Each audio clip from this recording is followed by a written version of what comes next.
Une fois les deux unités configurées, appuyez sur le bouton « Activer » sur l'écran d'accueil et vous serez ensuite invité à sélectionner le mode radio solo ou duo. Le mode radio duo permet à un opérateur de contrôler les deux unités en même temps avec une seule manette, ce qui vous permet d'avoir moins de personnes sur place. Les barrières 1 et 2 sont clairement indiquées par les boutons supérieur et inférieur respectivement, de sorte qu'une seule personne peut facilement utiliser les deux barrières à une distance de sécurité.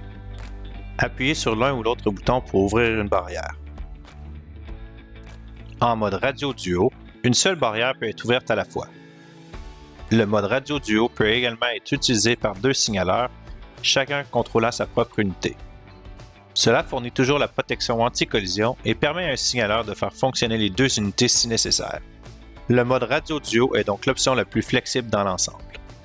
Il est essentiel que l'opérateur puisse voir les deux unités en tout temps. Pour fermer la barrière, appuyez simplement sur le bouton central de la manette. Une fois la demande transmise, la barrière pour signaleur va afficher une lampe jaune fixe, suivie d'un rouge fixe et descendre la barrière selon les paramètres de sécurité définis. En fonction de votre logistique et de l'état du trafic actuel, vous pouvez ouvrir et fermer l'une ou l'autre barrière autant de fois que vous le souhaitez.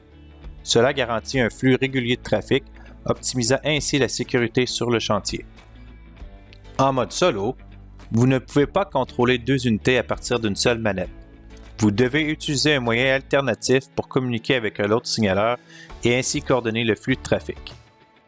Des signaleurs distincts ouvrent et ferment leurs propres barrières.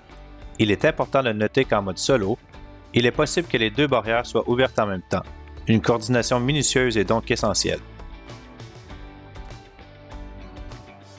En tant que tel, le mode solo est généralement utilisé quand il n'est pas possible d'avoir les deux unités visibles en tout temps par un même opérateur et que la configuration du chantier demande d'avoir à ouvrir les deux approches en même temps à l'occasion.